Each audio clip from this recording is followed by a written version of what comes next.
Hello YouTubers, Josh here. I want to do a video real quick on making tomato cages out of concrete reinforcing wire. These are some cages that I've been putting together today. Pretty simple. Just cut the wire, fold the ends back.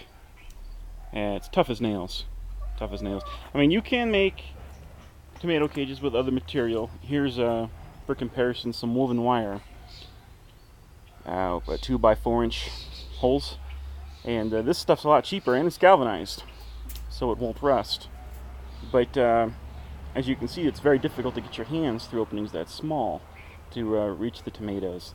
So I did a lot of research, and basically the consensus was just use concrete reinforcing wire. It's worth it. It'll last for decades, which is good because that roll, of which I've used almost 2/3, 3/4 of it, was $105 at Home Depot. Just about killed me. But it was a 150-foot roll, and you can get a lot of tomato cages out of that. And I hear that these will last for in excess of 10 years, so when you amortize it out over 10 years, it's not that bad. I wanted to show you real quick kind of the process I use to make this. Basically, I've just laid it out here. This bundle was so heavy I had to have my brother help me load it onto the truck at Home Depot and then offload it here. Just so you know, it's a two-person job. But then basically I've just kind of unrolled it. I've got some 2x4s I'm using to keep it off the gravel, and you basically just find your mark. I was using 9 squares, so I would just have 9 squares in the middle and then cut through the 10th one. And first I tried using, some one-handed wire cutters, and I'm a pretty strong guy, but it was excruciating how difficult it was to get through this. And after a couple of panels, I pretty much given up and asked my brother for his mini grinder. But it wasn't available. He had it on a job site, and he mentioned that I could get a metal cutting blade for my skill saw at Home Depot. So I went off and did that. And I highly recommend this. Most people have a skill saw lying around, and if you can get one of these blades, it makes cutting this stuff so much easier.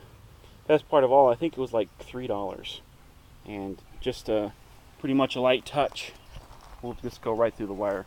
You're going to want to wear safety glasses, of course, because you're going to have red hot sparks flying everywhere, and the more clothing you can wear, the better. Or if you're a glutton for punishment like me, you can wear a t-shirt and shorts and enjoy the burn. But basically, yeah, I just cut it right down the 10th one. At first I cut it right down the middle, but then I realized it was just making more work for myself because I was having to bend back 2 pieces instead of just one.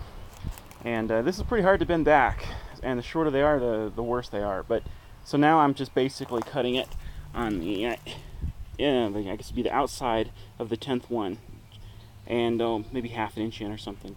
Just a light touch will do it. And then I can just bend back the long piece, which is actually pretty easy when you have that much more leverage, and wrap it around. I will show you here. Basically, here are some panels that I have made. I haven't actually measured the length on these. I was just kind of going off counting the squares. 3, 4, 5, 6, 7, 8, 9, and then there's the cutoff. And then basically, again, to actually put these together, it's simply a matter of wrapping the long one around the support post on the opposite end.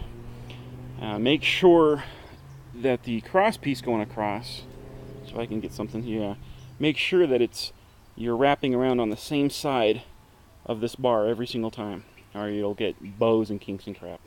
So I usually just will go on top each one. Sometimes when it comes to the end pieces, I will go like underneath, because obviously there's nothing to hook onto if I went over the top. So keep that in mind.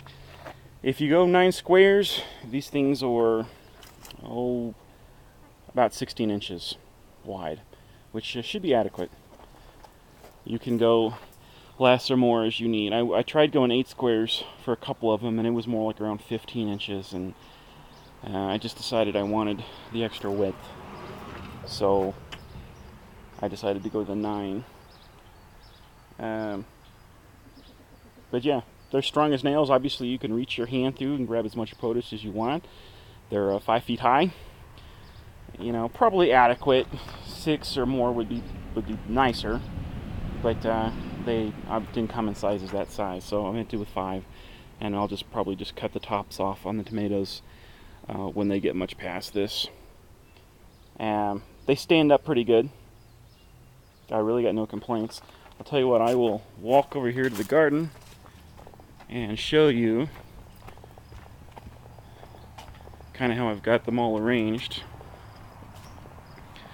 If you have high winds, you might want to stake some down. But we had some horrific winds come through about a week ago, and I only really had 2 of them fall over. So, not bad. They'll just pretty much just sit on there. You can run your drip irrigation underneath them. They're wide enough that they're pretty stable. I do plan on, since I have these support posts here for shade cloth, I'm going to run some twine or wire or something on the outsides to keep them from blowing over again and heavy winds. Not sure if it's necessary, not really, but better safe than sorry, and I already got the post.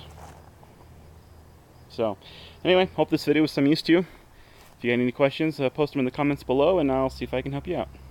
Talk to you later.